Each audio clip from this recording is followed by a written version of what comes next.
¿Tenemos que acudir a un templo o iglesia para adorar a Dios? Bueno, veamos el punto de vista bíblico.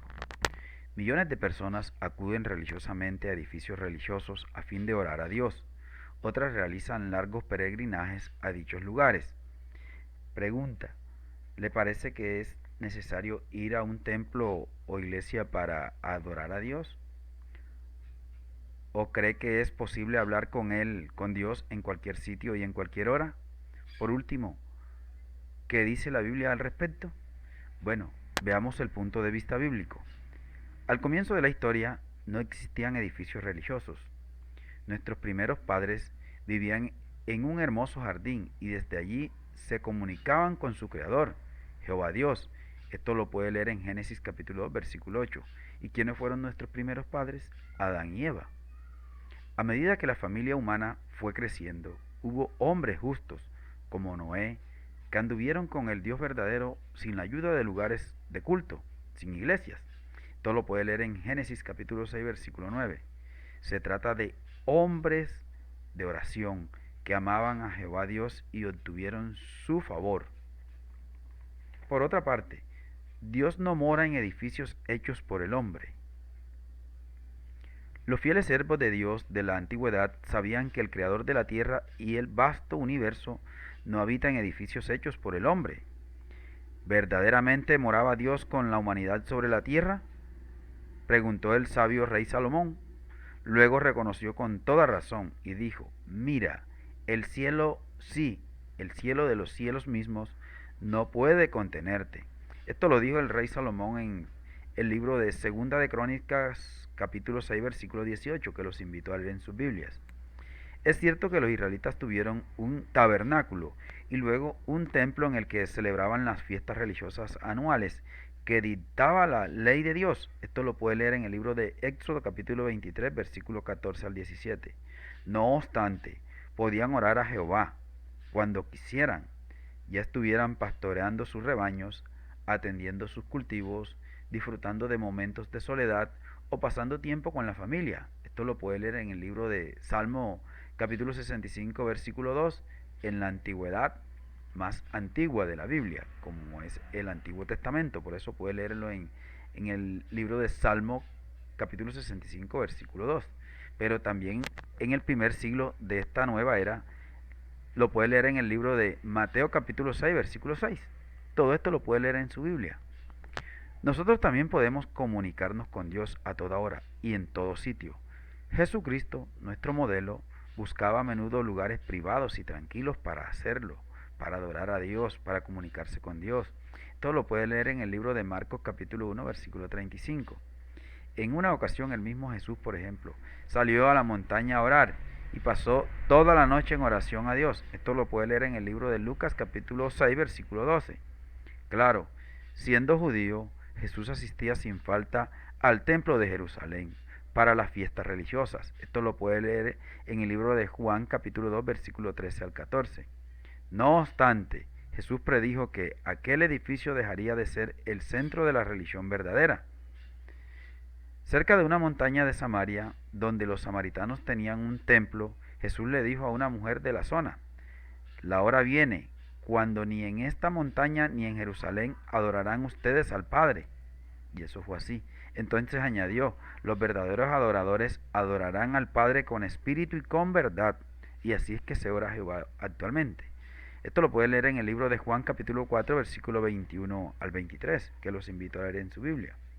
Como vemos, para Jesús lo importante no era contar con un recinto físico donde adorar a Dios, por ejemplo, una iglesia o un templo. No. Una pregunta: ¿quisiera decir o quiere decir esto que los discípulos de Jesús, conocidos más tarde como cristianos, adorarían a Dios exclusivamente en privado? Esto lo puede leer en el libro de Hechos capítulo 11, versículo 26. ¿Sería que lo adoraban en privado? Allí puede encontrar la respuesta también si usted desea. La respuesta es no, y por buenas razones. El pueblo de Dios es una familia espiritual. Los verdaderos siervos de Dios conforman una auténtica familia espiritual. Esto lo puede leer en el libro de Lucas capítulo 8, versículo 21, que los invito a leer en su Biblia. Además, Son los miembros de una familia unida y hacen muchas cosas juntos. Esto lo hacen los siervos de Dios. Como por ejemplo, ¿qué hacen? Disfrutan una agradable comida, la cual estrechan sus lazos. Lo mismo puede decirse de los miembros de una familia espiritual.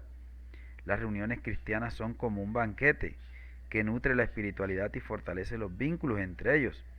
Por ejemplo, el apóstol Pablo escribió: considerémonos unos a otros para incitarnos al amor y a las obras excelentes. Sin embargo, al reunirnos, como algunos tienen por costumbre, sino animándonos a otros o unos a otros. Esto lo puede leer en el libro de Hebreos capítulo 10, versículos 24 y 25. Por eso los cristianos verdaderos reconocen que la congregación desempeña un papel importante en su servicio a Dios, pues los ayuda a adquirir cualidades espirituales que no podrían desarrollar a plenitud por sí solos. Cualidades como por ejemplo el amor, la bondad, la pasibilidad y una actitud perdonadora y pacífica. Esto lo puede leer en el capítulo 2 de Corintios,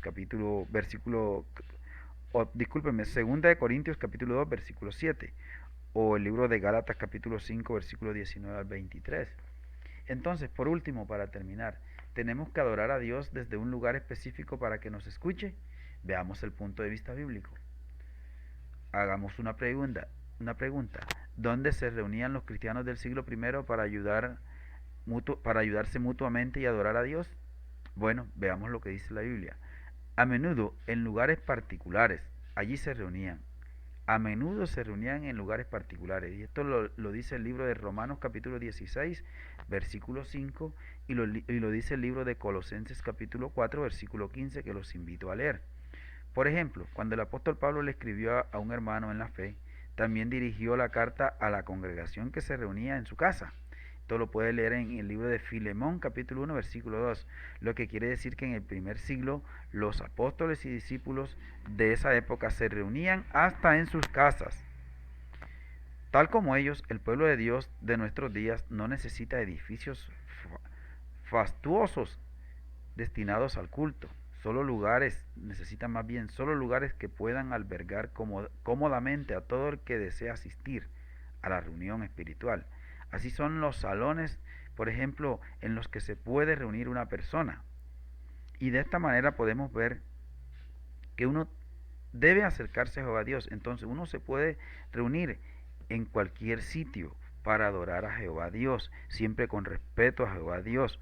Por lo tanto, de esta manera nos estamos acercando a Jehová Dios, tal como dijo el discípulo Santiago, o como nos indujo a que nos reuniéramos, a que buscáramos a Jehová Dios en cualquier sitio. Pero él dice: acérquense a Dios y Él se acercará a ustedes. Y esto le dice en el libro de Santiago 4:8. Entonces, para acercarse a Jehová Dios, no es que hay que hacerlo específicamente en un sitio específico, pero sí existen congregaciones para que uno se incite al amor y a las buenas obras, como lo dice el libro de 2 Corintios capítulo 2 versículo 7 y el libro de Gálatas capítulo 5 versículos 19 y 23. Entonces, por eso existen los templos y las iglesias, porque de igual manera son para incitarse al amor y a las buenas obras excelentes que manda Jehová Dios y Jesucristo. Pero no tenemos que, por decirlo así, ir solamente a orarle a Jehová Dios en la iglesia o en el templo de ninguna manera. Por lo tanto, esto es todo lo que tiene que ver el punto de vista bíblico con el tema. ¿Tenemos que acudir a un templo o iglesia para adorar a Dios?